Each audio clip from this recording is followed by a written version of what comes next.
আজকে আমি মম কিচেন থেকে জয়মঞ্জুর বলছি। আজকে আপনাদেরকে আমি ভেজিটেবিল চপ বানিয়ে দেখাবো।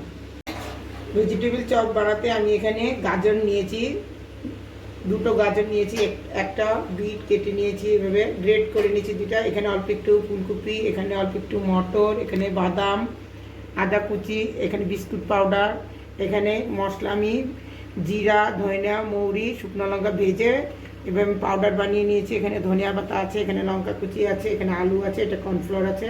আমি পাঁচফোড়ন দিয়ে বানাবো আর হলুদ লবণ নিয়ে নিব। আমি গরম হয়ে গেছে, এখন আমি অল্প একটু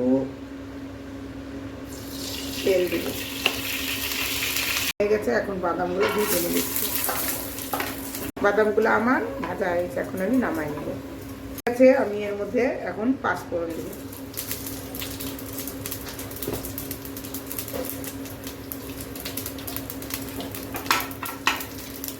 এখন এর মধ্যে লঙ্কা কুচি দিব।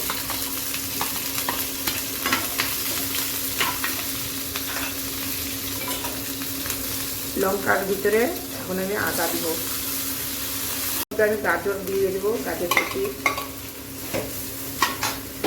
বিট কুচি,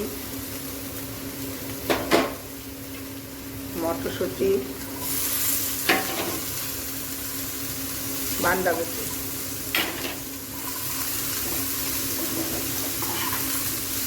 লবণ দিয়ে দেব।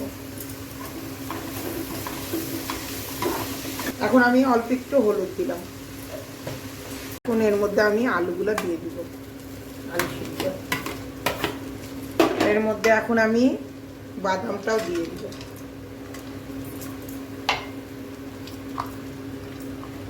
দিয়ে এটাকে একটু নাড়াচাড়া করবো।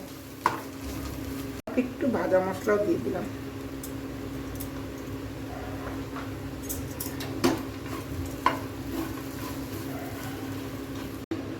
এখন এর মধ্যে আমি ধনিয়া পাতা দিয়ে দিব।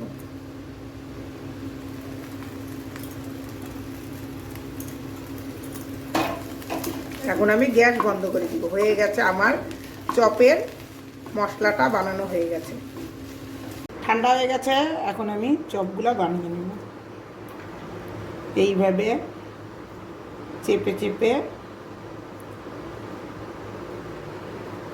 আমি বানিয়ে নেব। সবগুলো এইভাবে বানিয়ে নেব। বেশি আমি চপ বানিয়ে নিয়েছি। এই কর্নফ্লাওয়ারের ভিতরে অল্প একটু জল দিয়ে একটু পাতলা বেটার বানিয়ে নেব।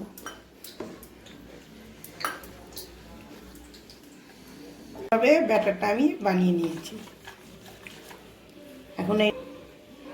এখন আমি এর মধ্যে এই চপগুলো এইভাবে নিয়ে এই বিস্কুটের গুঁড়ার মধ্যে এইভাবে হালকা হালকা করে,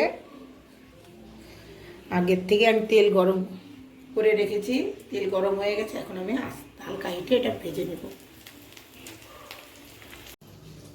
আর একটা আমি হালকা হাতে বিস্কুটের গুঁড়া দিয়ে এটা এইভাবেই আমি হালকা হাতে সব ভেজে নিব। এইভাবেই সব চপগুলা ভেজে নিব। দেখুন ভেজিটেবিল চপ। আমার ভিডিওটা পছন্দ হলে লাইক, শেয়ার, সাবস্ক্রাইব করবেন।